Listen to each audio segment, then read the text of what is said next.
Uh, yeah.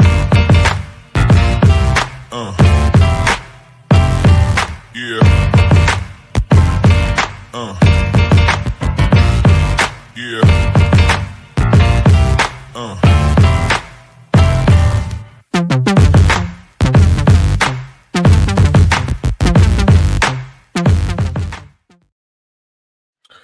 Hey, what's going on, everyone? Welcome to a special quick hit episode of Rivercity 93. I'm your host, as always, Elliot Barr. Real quick before we get started, make sure you follow us on Instagram, YouTube, Twitter. Right now, we said it's 79 followers on YouTube. We're trying to get to 100, so help us do that. The views on the videos are starting to go up, so yeah, help us out with that. But today, we're doing a real quick hit episode.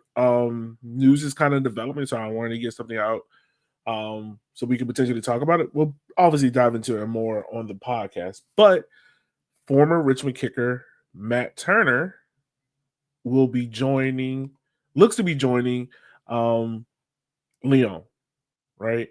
So that's how they're starting to look out there. Now, the reason why we are talking about this move is for a couple of reasons. Matt Turner played here for the Richmond Kickers for 2 seasons. He was on loan for New England Revolution. Um, Plays at New England Revolution for about 5 years, has a big career there.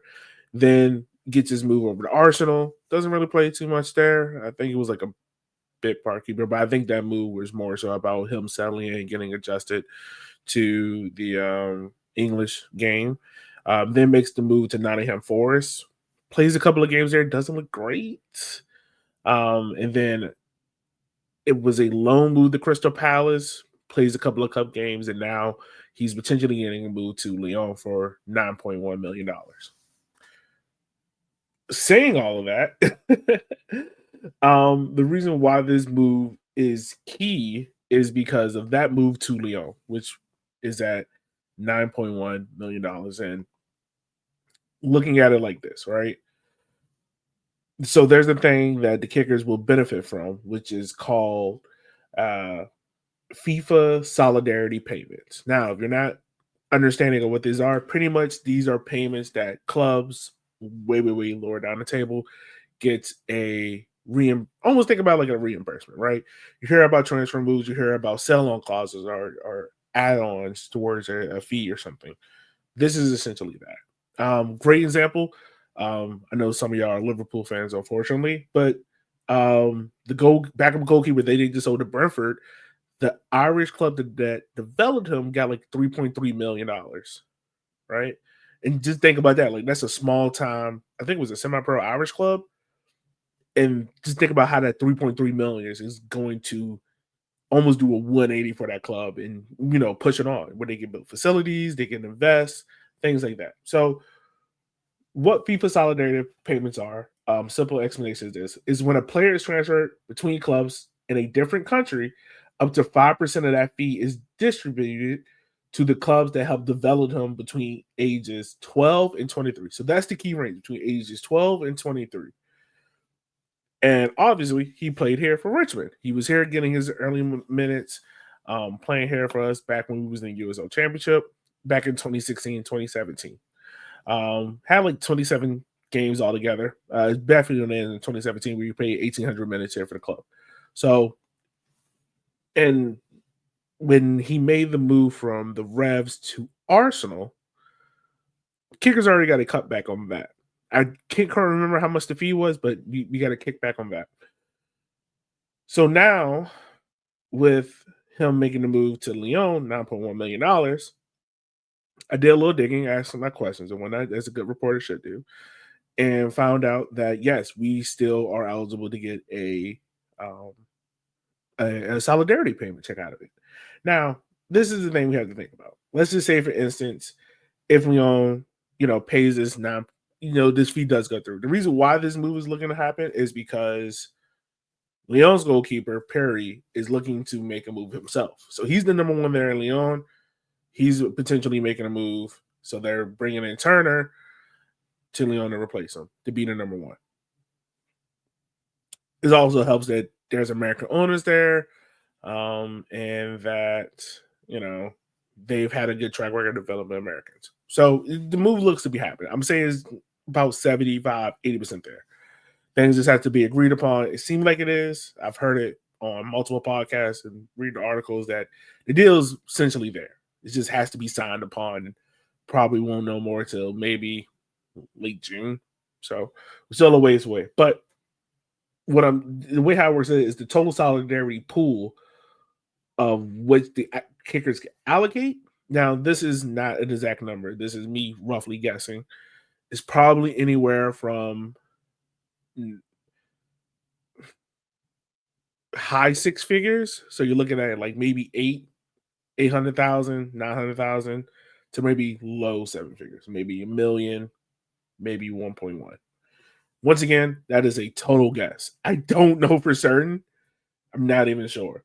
But Richmond will receive a share proportional to the time that Turner's been in the club. So for the 2 years that Turner's been here, kickers will receive that. Now, probably a bigger fee will go to the Revs, who he spent 5 years with, right? They'll probably get a little bit bigger chunk of change. So if we adjusted accordingly, maybe mid six figures, I'll say. A million was probably pushing it. It would be cool if we got a million, but you know, mid sixes.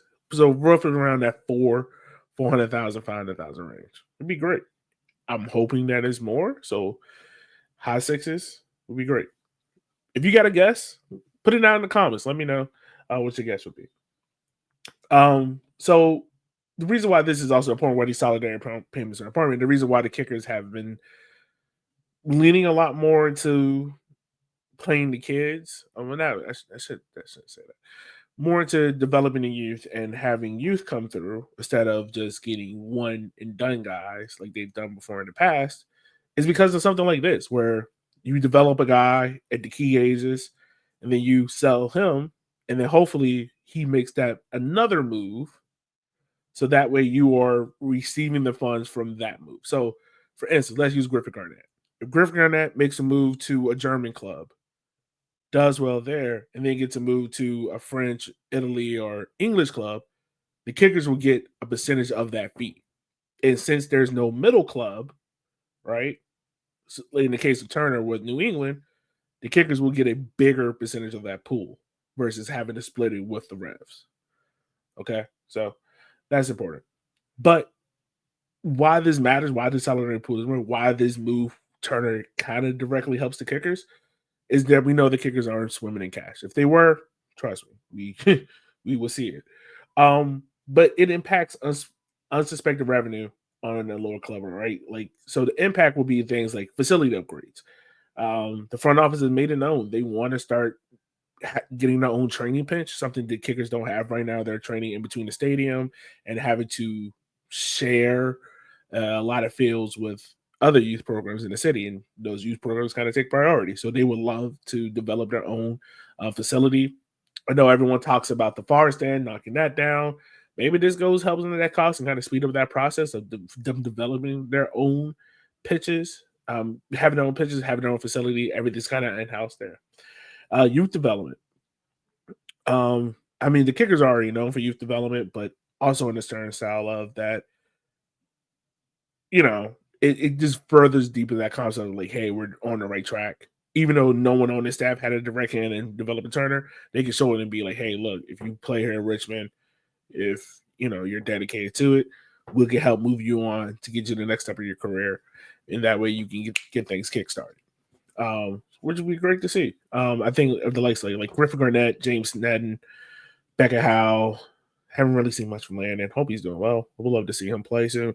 Even like a Nick Simmons, Andrew Richardson. List goes on and on and on. But like those are the core players that Darren, Mika, and them are displaying and being like, hey, look, this core group right here, if they make the move and then make another move, we'll reap the dividends of it. Kind of like on the back end, you get payments, which helps a small club like us because the kickers don't have a deep investor. They just don't. So you got to be creative with the ways how you're getting your money in. This is one of the ways.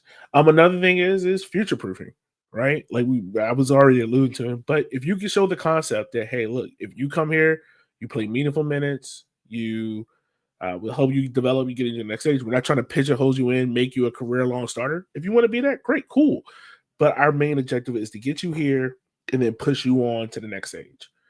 And that's what they're looking to do here. So it's a reminder that investing in player development pays off in more ways than just one. That's what the Kickers are kind of pushing their thing on. I know right now we are still hurt over the previous result, but things on the other side are looking good for the Kickers, right? And this is a prime example of that, where if the sales go through, the Kickers can get some money.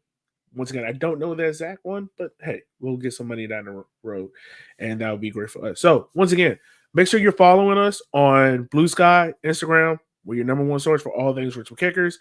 Go to the website, rivercity93.com/donate to help donate to the podcast, where you're helping us get writers, photographers, things of that nature as well. So if any more news develops, or if you like these little short episodes, like 10-minute long, where I just talk about one particular subject, let me know. Leave it down in the comments what subject you would love me to talk about next. But for that being said, my name is Elliot, and we'll see you guys next time. Be easy and be safe.